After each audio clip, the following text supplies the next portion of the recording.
Hello friends, শিনুদি অ্যাকোরিস চ্যানেলে আপনাদের স্বাগত জানাই। অনেক দিন পরে আবার ভিডিও নিয়ে আসলাম।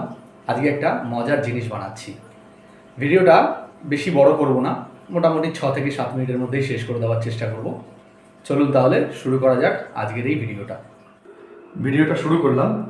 আমি একটা সোবর এয়ার পাম্প কিনেছি। আমি এইটা দিয়ে আজকে একটা জিনিস বানাবো। ভিডিওটা পুরো দেখলে আপনারা বুঝতে পারবেন আমি কি বানাতে চলেছি। নর্মালি অ্যাকোরিয়ামে এয়ার পাম্প ইউজ করা হয় অক্সিজেন লেভেলটা যাতে ঠিকঠাক থাকে তার জন্য। তো সেটা অনেকে কী করে, এরকম একটা এয়ার পাম্প কিনে এয়ার পাম্পের সাথে একটা কোনো এয়ার স্টোন ফিট করে দেয়। এয়ার স্টোন ফিট করে দিয়ে ওখান থেকে যে এয়ার বাবেলগুলো বেরোয় সেখান থেকে জলের মধ্যে পরিমাণ মতো অক্সিজেন সাপ্লাই হয়। আমি একটু অন্য স্টাইলের এয়ার পাম্প মানে এয়ার স্টোনই বানাচ্ছি, কিন্তু এয়ার স্টোন না, অ্যাকচুয়ালি এয়ার পাইপ থেকে যেরকম করে এয়ার স্টিক বার যেটা হয় সেরকমই একটা জিনিস বানাচ্ছি। তো দেখতে থাকুন ভিডিওটা, আশা করি ভালো লাগবে। সবার আগে আমি এই সিলিকনের টিউবটা নিয়ে নেব। এই সিলিকনের টিউবটায় আমাকে ফুটো করতে হবে। আমি ফুটোটা করা চালু করি। আমি একটা সুচ নিয়ে নিয়েছি। সুচ নিয়ে আমি এটাকে ফুটো করা চালু করব। মোটামুটি 1 ইঞ্চি ছেড়ে আমি ফুটো করাটা চালু করছি।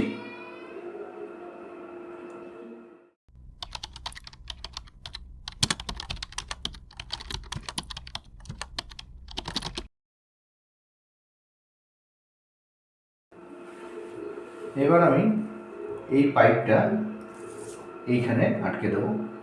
এই পাইপটা কিন্তু ফুটো করা নেই, এটা হচ্ছে মেইন পাইপ। জিনিসটা এরকম করে হবে, এর মেশিনটা বসবে, এই পাইপটা বাইরে থেকে আসবে, এসে এটা অ্যাকোরিয়ামে ঢুকবে। ঢুকে আমি এখানে একটা এই জয়েন্টার লাগাবো। জয়েন্টটা লাগানোর পরে সেই পাইপটা যেটা ভেতরে থাকবে ওইটার থেকে এয়ার বাবেলগুলো বেরোবে। তো আমি আগে এই পাইপটাকে লাগিয়ে নিই। এই পাইপটা লাগাতে গেলে একটা জিনিস করতে হবে, সেটা হচ্ছে সামান্য পরিমাণ জল লাগবে। জলটা এই কারণের জন্যই নেওয়া, জলটা লাগালে পাইপটা একদম পুরো ভেতর পর্যন্ত যায়, নালে বেশিরভাগ ক্ষেত্রে দেখা যায় যে পাইপটা খুলে বেরিয়ে আসছে। তো এই কানেক্টরটা আমি এখানে ফিট করে দিলাম। এই যে এই পাইপটা যেটা আছে, এই পাইপটা আমি এখানে পুরো ভেতর করে আটকে দেবো। যতটা হাত দিয়ে চেপে ঢোকানো যায় আমি ততটাই ঢোকাবো, তাতে পাইপটা সহজে খুলে যাওয়ার চান্স কম থাকবে। যেহেতু জল দিয়েছিলাম সেজন্য স্মুথলি পুরোটাই ভেতরে ঢুকে গেছে। এবার এই পাইপটা যেটা আমি ফুটো করলাম সেই পাইপটা আমি এই সাইড থেকে লাগাবো। এটা তো সেম প্রসেস, একটুখানি জল দিয়ে দেবো। জল দিয়ে ভিজিয়ে দিলে জিনিসটা সুন্দরভাবে ঢুকে যাবে। আমাকে লক্ষ্য রাখতে হবে ফুটোটা যেই দিক করা আছে সেটা যেন স্ট্রেটভাবে থাকে। তো একবার লাগিয়ে নিই, তারপরে আমি ফুটোটাকে অ্যাডজাস্ট করে নেব। আমার ফুটোটা এইভাবে থাকলে পাইপটা সুন্দরভাবে এসে যাবে। এবার এটা যতটা যায় ততটা ঠেলে ঢুকিয়ে দেবো।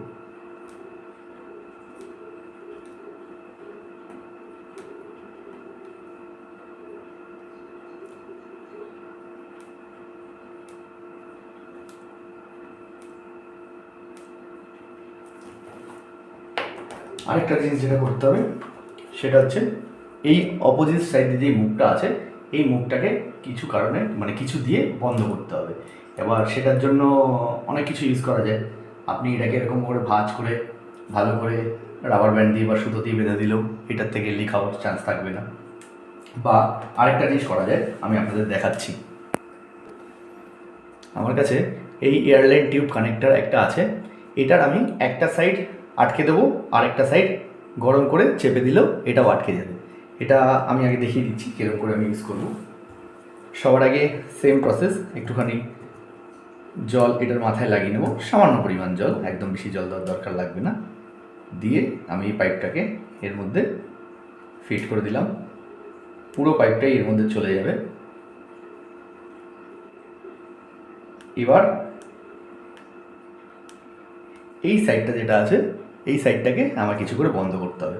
তো তার জন্য আমি একটা আগুন দিয়ে গরম করে সাঁড়াশি টাইপ কিছু দিয়ে চেপে দেবো। সাঁড়াশিটা করি, সাঁড়াশি পেয়ে গেছি। আগে আমি সাইডটাকে গরম করে নিচ্ছি।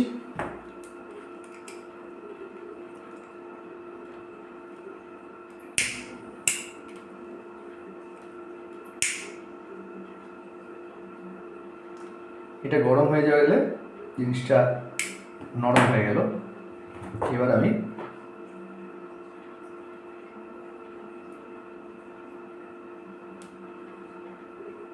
এটা এরকম করে চেপে দিলাম, জিনিসটা পুরো সিল হয়ে গেল। এখান থেকে আর দেখুন লিক হওয়ার কোনো চান্স নেই।